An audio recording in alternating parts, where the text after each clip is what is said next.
would you believe it? Well, the sun's not really up. It's pretty rough out here, cloud cover wise. But it is daytime, 6:15. This is a responsible hour to lift. You do kind of have a little bit of a cool factor when you go to the gym at like midnight or whenever, because there's nobody there, and also you kind of get to think like, oh yeah, everybody else is sleeping, but I'm grinding. But I mean, fuck, dude, if you got to wake up at any reasonable hour, then it's just not practical. You know, the 24-hour gym should be, at least kind of in my opinion, for me, it should be like just a buffer. You know, like if I actually missed a lift because I'm really busy during the day and the evening, then having it open at night, that kind of saves me. But sometimes I end up relying on the fact that it's open that late, and I almost schedule my lifts so I'm like fucking, you know, barely finishing by midnight, and then I gotta pose down and then like play on my phone for a minute, and I don't even get home till like 1:30. And not that that's like awful, because let's say I only had to wake up at like 9:30 the next day. That's still like 8 hours, whatever. But it's not giving me a lot of downtime between training and sleeping. And I've usually got no problem with training pretty late or being able to fall asleep after taking a pre-workout that late. But if I train that late and then I have to go straight to bed, sometimes it'll kind of cut off my calories for the night, because post training, post and pre training, those meals are pretty freaking crucial. Like obviously your full day of calorie intake is important, but I really do want to make sure I get that large post workout meal and post workout meal in. So I want at least two before I go to bed, just so I can be nice and full of carbs and proteins and fats, and drink a ton of water too, so I go to bed hydrated with a ton of electrolytes. And I'm really just making sure my body's got a complete inventory of everything that it needs to recover and grow and recover the muscle that I wore down during the day. And if I don't do that, then I can get a good night's rest, but I'll end up waking up light, because instead of using the food or the calories and the carbs from the food that I'm eating, when you're really bulked up and you go to bed kind of with an empty stomach, you're going to end up just running through all the, let's just say, quick acting energy sources that your body has at its disposal. And the first thing that's going to start breaking down, carbs, your intramuscular glycogen, whatever, the sugar in your fucking muscles. And then once that's depleted to a certain degree, then you're going to end up running on body fat. And then eventually, we're talking like life raft for a month straight. That's when you're really going to start getting into, atrophy, muscle breakdown, the absolute worst situation known to any lifter. Oh, but again, that's kind of an extreme case. So I don't remember exactly where I was going with that opening statement, but whatever. So plan for today is back, and a little bit of a trek, a little bit of a excursion. This gym is about like 40-ish minutes away from my school apartment, but well worth it. Even though the school has a rec center that's like 1 minute drive away from me, they just don't have that much back equipment. And it's not like I don't think it's not like I don't think you can get a good workout with just cable rows and pull downs and like basic shit like that gym has, because it doesn't have a lot of back equipment. I do want to change it up. If that's all you've got at your disposal, make use of it and get huge. But if you do have another gym kind of nearby and you can swing getting like 2 memberships where you got one for each, this gym has some back machines which somebody with a home gym can only dream of.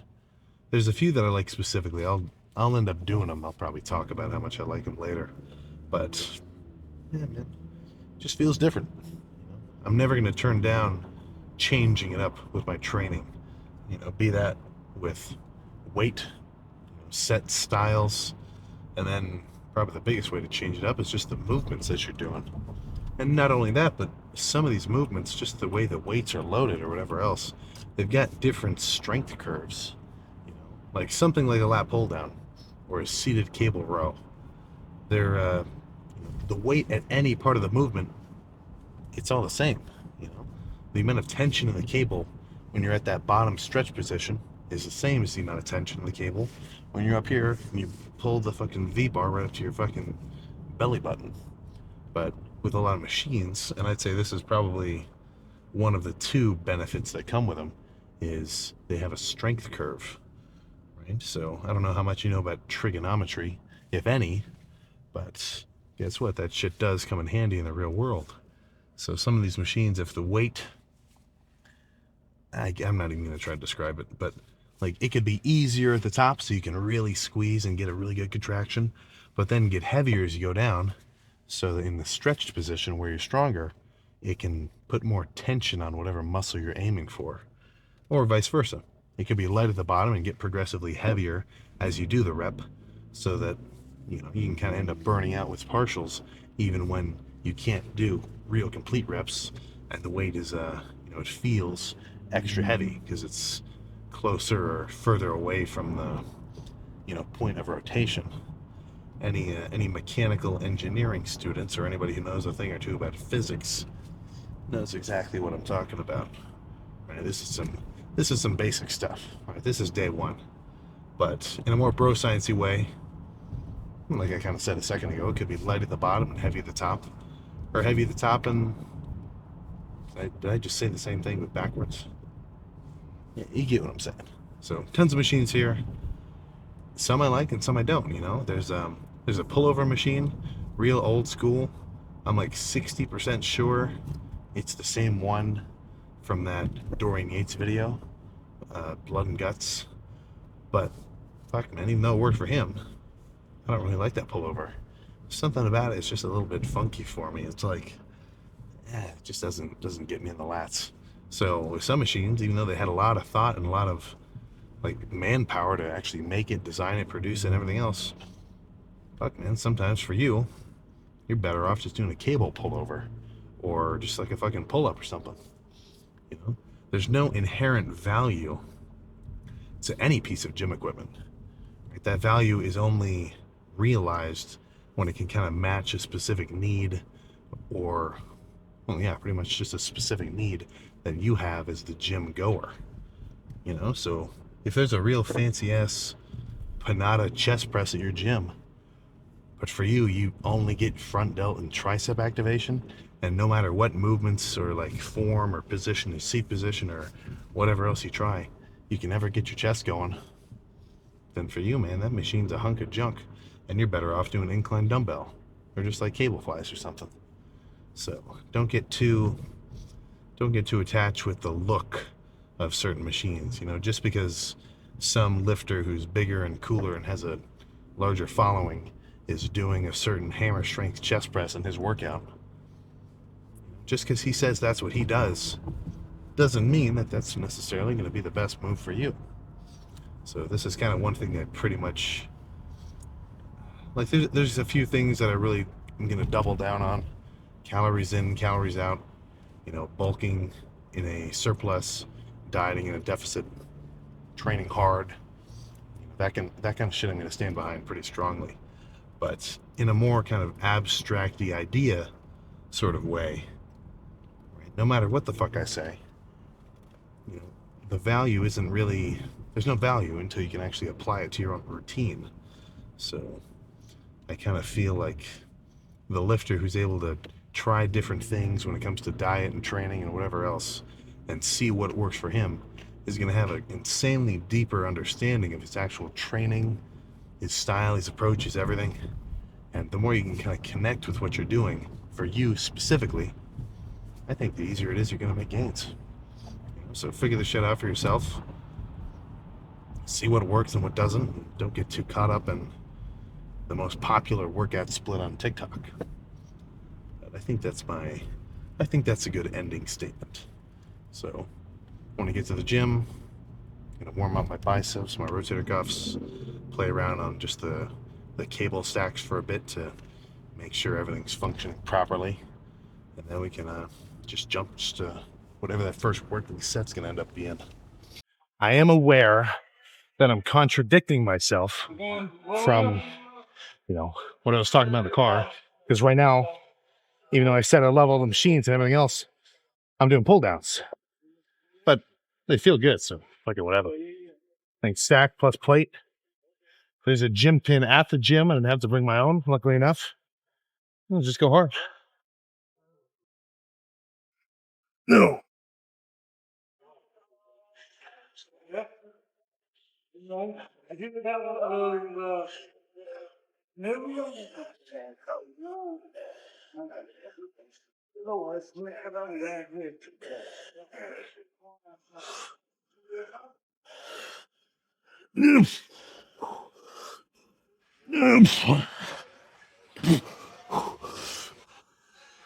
Okay.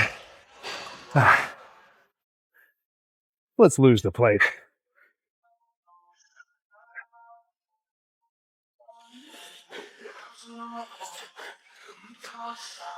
Man.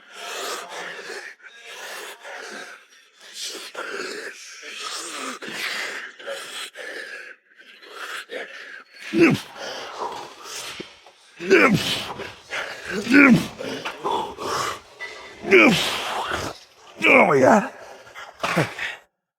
I think that's enough of that. Let's pick a rowing based machine. Gonna do back and forth and pull downs and whatever else. The machine I really want is taken. So this is some single arm machine pull downs here. Underhanded.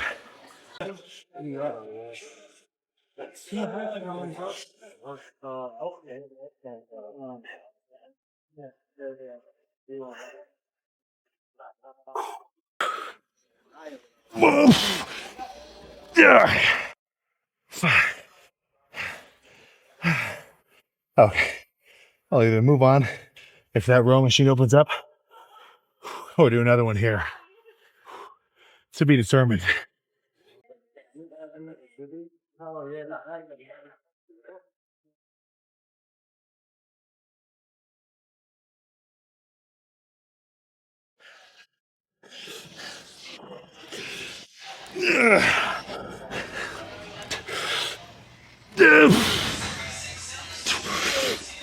Oh my god.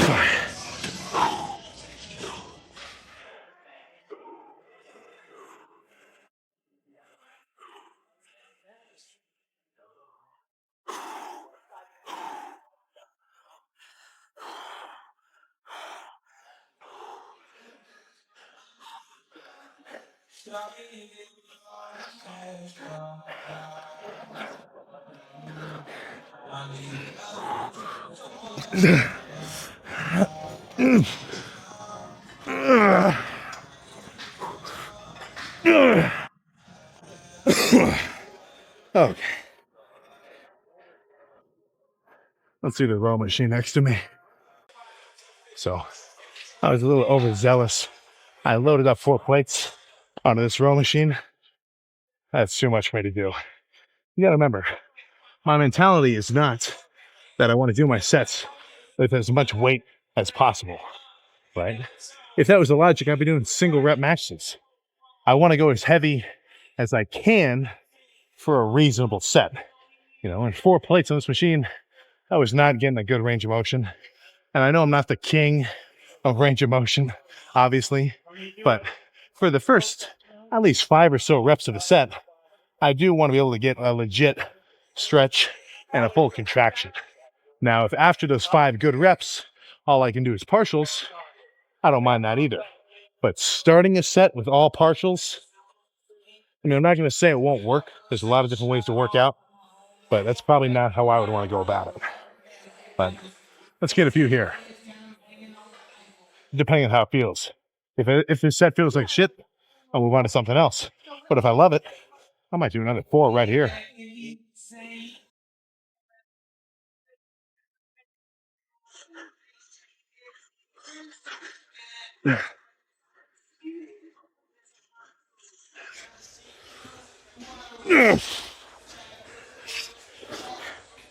Okay.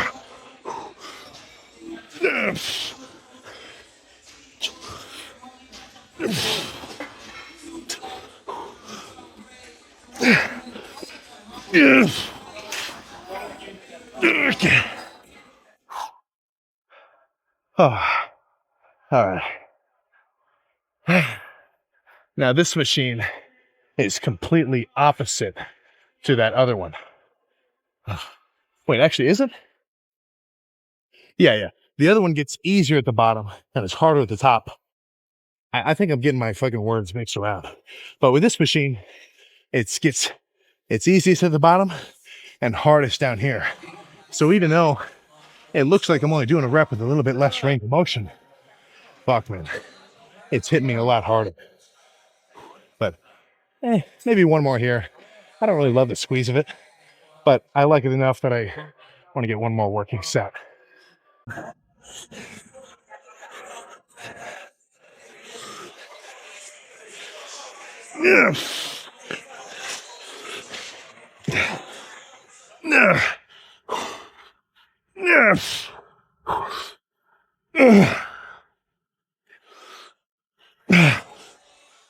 Okay. All right.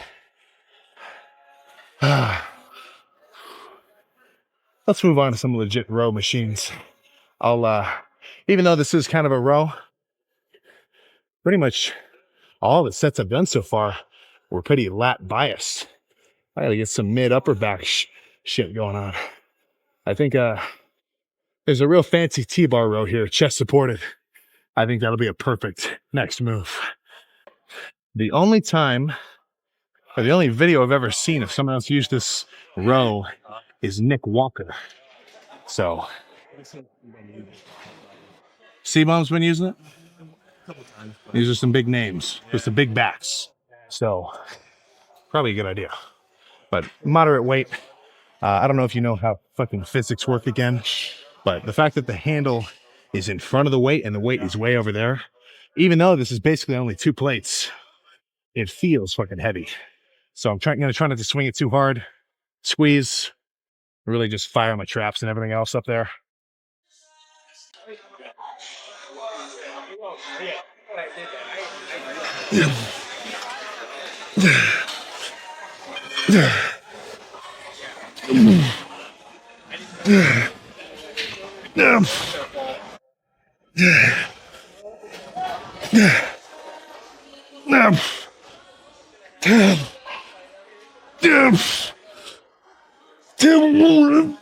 Oh my god. One more. Jeez, it's like traps on fire.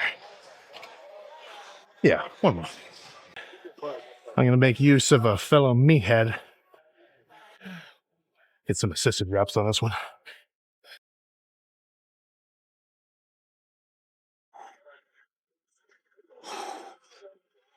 Yep.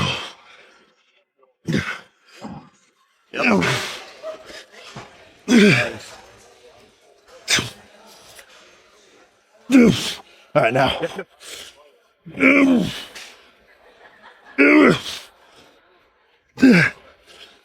Yep, come on. Nice. Yep. Nice. There you go.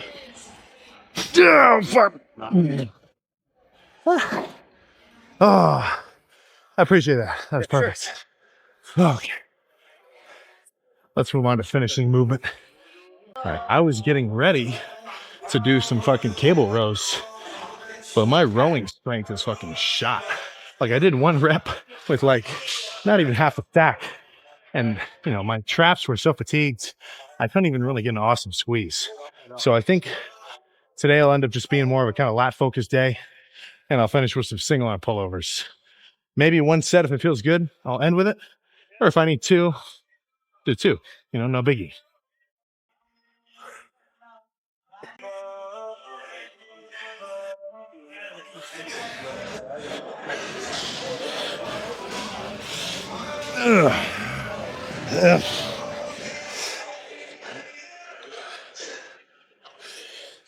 Okay.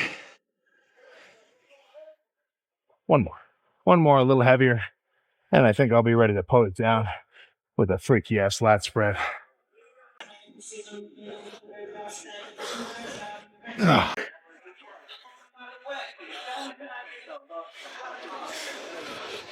Yuck. All right. That may not have been to absolute muscular failure, but that's not really the point of the last few sets. I just want to fully pump the fuck out of my lats. So let's go turn on the fancy posing lights and see how cool we're looking. Okay. So the music's kind of loud in here. So if the audio in the gym during the lift ever sounds kind of funky, that's usually why. You know, if the like, because when I do a really strong like vocal like isolator or whatever, what'll happen is it'll fucking like take out all the sound, like music included, but also like kind of the background noise of the gym and like the weights clanging. So sometimes it sounds a little bit unnaturally quiet, but you gotta do what you gotta do. So how are we looking through the shirt, or through the hoodie rather? Uh,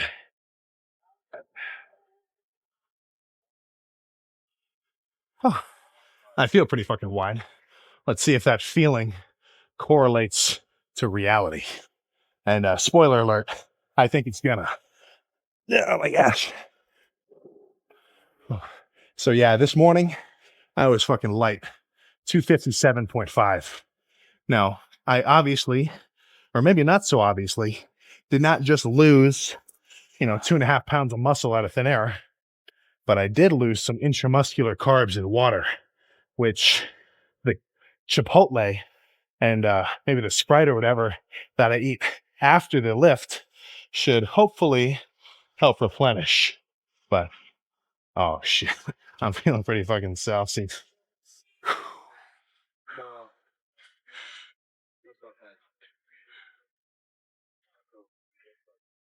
Oh.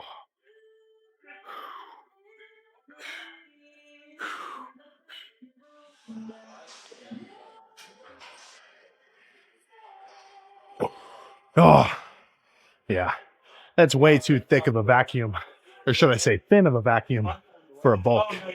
Really, I need to have like a distended stomach all the time from being full of fucking food. But let's see how we're looking from the back.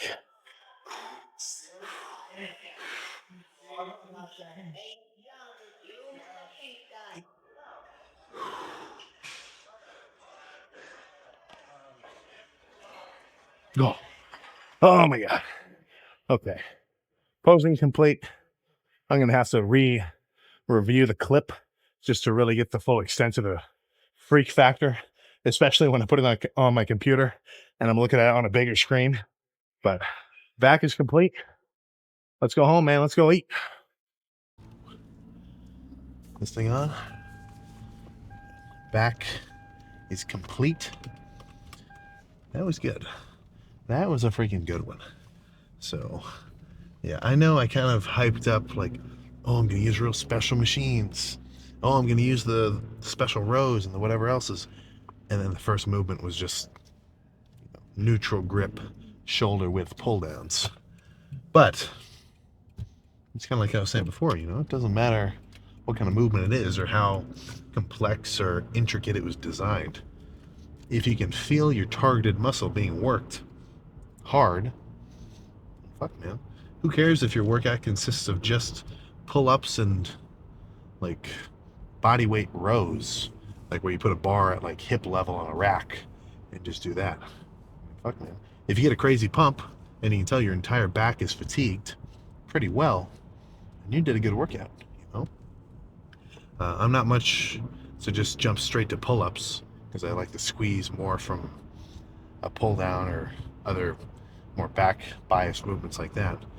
But if it was a back day and all I had access to for like the next, oh shit, somebody just crashed right over there. But if all I had access to was like a fucking, a pull-up bar, then shit, man, I'd probably start doing more pull-ups, and I'm sure I'd still have a pretty decent back, because there is no one like best back workout.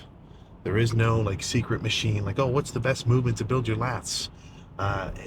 It's whatever movement lets you feel your lats fucking fire the most and get worked the most. You know? So, kind of my whole shtick, like I was getting into earlier, half this shit you kind of just have to try out and see if it works for you. And the good thing about that is most of the heavy lifting, most of the basic outline frameworks which apply to everybody in training, at least in a, muscle stimulating kind of way, has already been fucking figured out.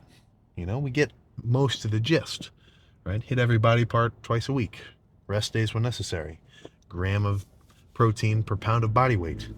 This shit, a lot of the basic fundamentals, and look, with fucking social media, as bad as it is for our fucking brains, it is extremely useful as a tool because there's a fucking gazillion workouts out there which you can copy. And I'm not saying one guy's workout is better just because he's bigger, but I do kind of think if you maybe take tips from bigger dudes, then they're probably going to have at least a little bit of good intel for you. Like this is more kind of an ironic TikTok-y joke that I used to make a lot. It's like, never take advice from a small lifter. And of course, that's not like true across the board. Somebody like a Hani Rambod, or actual legit experienced bodybuilding coaches, or even just old bodybuilders. Sure, they're not fucking big, but they're still gonna have seriously good advice, right? But in more of a setting of in your gym, right, with the people around you, it is probably going to be in your best interest to maybe take a little bit more, or maybe put a little bit more weight into the tips and tricks that the bigger guys tell you, because they're the guys who are trying to get the biggest. Like I was just talking to Jacob with who I was lifting with Arnold Weekend with Hostile, and he's just got a really big chest, right? Like, he doesn't do anything special for it. His chest is just fucking ginormous, which awesome state to be in, right? But what I was thinking was, and like, this isn't new knowledge, I've thought this before, but what I kind of remembered was, if you're going to ask somebody how to build a muscle part or a muscle group, it's not going to be in your best interest to ask somebody who's just naturally gifted at that specific body part. If somebody just has fucking insane chest genetics or insane arm development, just because that's their genetics, that's their predisposition, just because something works for them doesn't mean it's going to work for you. So that's the part of me that says it's kind of like, playing devil's advocate, where it might not be in your best interest to ask the bigger dudes for advice, because of course they just got big because whatever they did worked for them, and it might not work for you. But usually bigger guys did something to get big. It didn't just happen overnight, and their training is relatively, let's just say relatively smart. I'm not going to say they're science-based, perfectly, third party, double-blind, study tested, but if somebody's been lifting for 10 years and they're big, they probably have some tips for you as a beginner. Whenever I see anybody my size, comparable size, even smaller, especially bigger, if I see them doing something kind of funky, or maybe not funky, but just something I've never tried before, then I'm going to fucking ask them what they're doing and why they're doing it.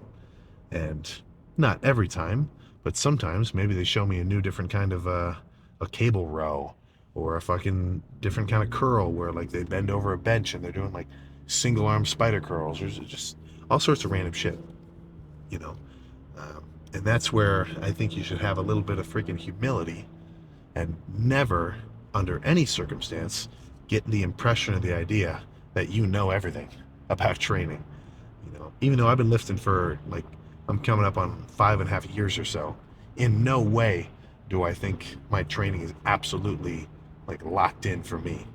I don't think it's that bad, but I know that I've got room for improvement. And even if I don't have that much room, having the mentality that you do is going to make you much more open to new ideas, So the lifter who sees someone doing kind of a interesting movement and he thinks, wow, that guy looks like a fucking idiot. What a fucking moron. I would never do that. close-minded, mean, just a fucking chump. Whereas the more enlightened lifter who sees something new thinks, oh, I never thought about that before. I wonder why he's doing it. And if you can't really come up with the answer just by watching, maybe just go up and fucking talk to him, you know? Don't be so anxious about going up to people in the gym. You know, they've got intel, and I don't want to tell you to like go up to people just to try to extract their knowledge about working out. But fuck, man, if somebody's in the gym and they're a serious nut about it, more than likely they're just gonna want to talk about their training. Because you gotta remember, a gym nut, somebody who's just fucking yoked, more than likely they're just living a daily life like anybody else the rest of the day. So in the gym, that's the only time they really have to talk about weights with other dudes who are lifting. So do not think that you're going to be really bothering somebody by going up and asking them some shit. I'm not saying some people can't be bothered. Like, I'm sure if you go up to a real, maybe like a mean kind of old head, and you just start bombarding him with questions, he might get a little pissed off. But for the most part, you know, everybody's got a little bit of a big head to the point where if you ask for it, they may want to give you some advice. So really what I'm trying to say is, even in your gym, even at your fucking local YMCA or wherever else, if there's some reasonably experienced lifters, then that means that there is some knowledge and there is some experience that they have gone through, which could potentially help you with your training. Right? So don't forget, even though you are doing this on your own, right? Your lifting journey it's for you, and it should be just for you. Right? Your own effort, your own intensity, your own motivation, and your own gratitude upon getting gains. You can get some help. Right? You can get some intel and some external motivation, some external information, which should hopefully lead to some internal inflammation, aka a nasty ass pump of whatever muscle group you hit on that given day. But let's see, what else is there to discuss? Not much. Not freaking much. A lot of lat bias movements in the beginning of that back day, followed by some kind of mid-back focus rows. And that row machine where it was like a T-bar, but the weight was kind of away from the handles, and the handles were sort of adjustable. Dude, my traps were on fucking fire. To the point where, as I'm doing reps, like, I can literally feel that my neck is kind of sore. Because if you've ever looked at like an anatomy chart of somebody's back, your traps go, I mean, obviously like mid-back to your shoulder and like kind of down a little bit, but they're also connecting up here to your neck. So sometimes by doing those more upper back focus rows, kind of almost even getting to the point of shrugs, you are going to get a little bit of rear neck development. Now, more than likely you're not a boxer, so direct neck training may not have a tangible physical benefit for you, but just something to consider. Or maybe not even consider, but I'm just making a fucking observation with that one. So, plan now is go home, chill, eat, probably play some CSGO. You know what I've noticed? Sometimes when I'm fucking sitting with a plate of food in front of me, I get kind of just, I don't even want to say bored, but I can tell I get full. What I've been doing is, if I get a bunch of food in front of me and I'm like actively doing something, like if I'm doing my homework or if I'm like playing a game, I kind of instinctively start just taking bites, just because I'm kind of like eating out of boredom. So if you're dieting down and you're sitting on your computer playing a game with your buddies, or if you're doing your homework, maybe don't have a bowl of chips right next to you, because, you know, not even being hungry, you're just going to be motivated to, munch on something just because, I don't know, your brain is just triggered to have an oral fixation whenever you're sitting around doing busy work. But like I was saying, home, food, probably even more food, sleep, cardio in the morning, and then arms. I know I'm going to have to chill out on biceps tomorrow, because I can tell on my last chest day, what happens is whenever I get a little bit of, not even a tweak, But whenever I put a lot of tension on my forearms, primarily from bicep curls, I can tell I get a little bit tender in like the pit of my elbow, kind of up here on my brachial radialis, if you want to get real technical. So whenever I can tell I'm getting real tender like that, sometimes it bothers me when I'm doing pressing. So that's my cue to kind of say, all right, maybe I shouldn't try to curl the 85s. Maybe I should be a little bit more controlled, stick to the 60s and below, really focus on squeezing, burning reps, rather than just brute force, heavy as possible sets. So either way, it's freaky ass arm pump to come tomorrow. So I'll see you then for that.